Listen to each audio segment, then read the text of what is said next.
Life.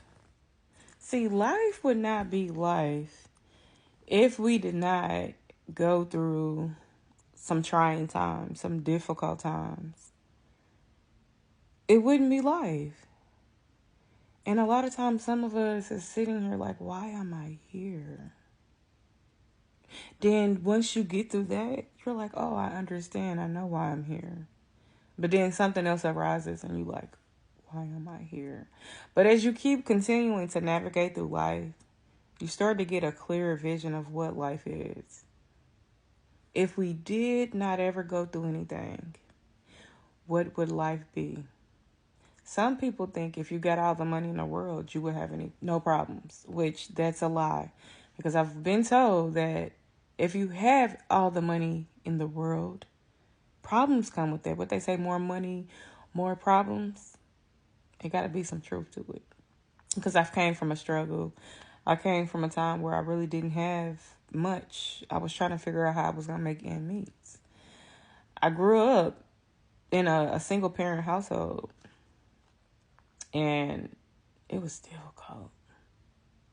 See, we all have different journeys. We all have a different assignment that God gave us. See, he already knew when he wrote this, he wrote it. He's a writer. He's the author. He's a director. He already knew, the assignment that he was going to give to each one of us. See, this is the reason why you can't place your feet in certain people's shoes, because if you did, you might not live like my life. You couldn't live a day in my shoes, because if you did, you probably would not make it, because the assignment was not for you. I've been through a lot in life, all my life.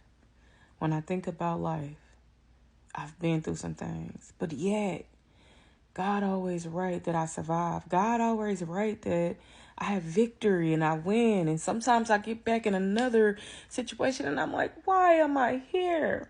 But it reminds us to stay humble, because you never want to go back to that journey you came from, because you remember the pain and you say, oh God, please never take me back there, because I don't want to experience that again in life.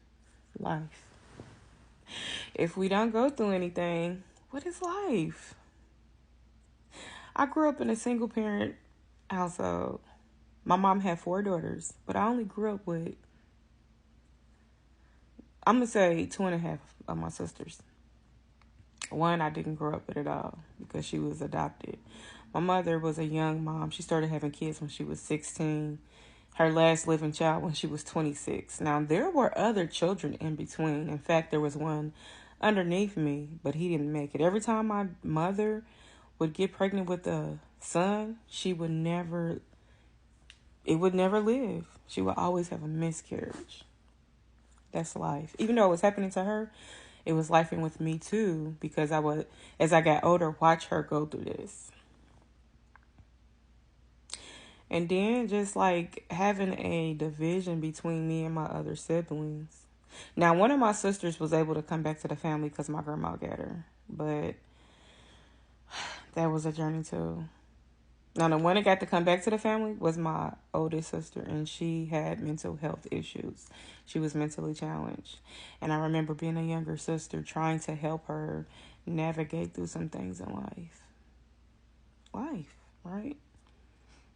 Not knowing later on through life that I would get custody of her daughter, and I would become her mother to her daughter that I never got to meet until she was 9 years old. And I was yet a widow mom of 4 kids. Because before I had got my oldest sister's child, my youngest sister was murdered. She was taken away from me. And she was murdered in front of her 2 small children. And I was a widow. I had 2 children of my own at the time. And without a question, without a doubt, I got them. I stood up. I rised. I said, those be my kids right there.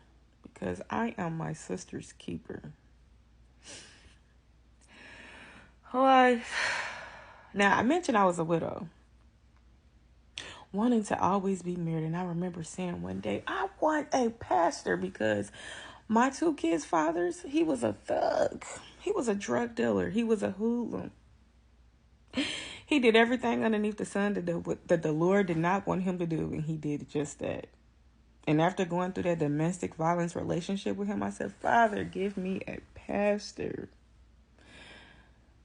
Just to find out that no one in life is perfect. Yes, he was a pastor, and he was great at preaching the word of God. But he dealt with his own demons. One, in fact, that I would have to be left with in question, and people asking me, why? And I'm asking myself, why? This is the man I went to sleep with every night. I woke up with every morning. I love the thought of being a wife, being in a marriage, and he took his life. Life. How do we get through it? This is part one. I'm going to continue this.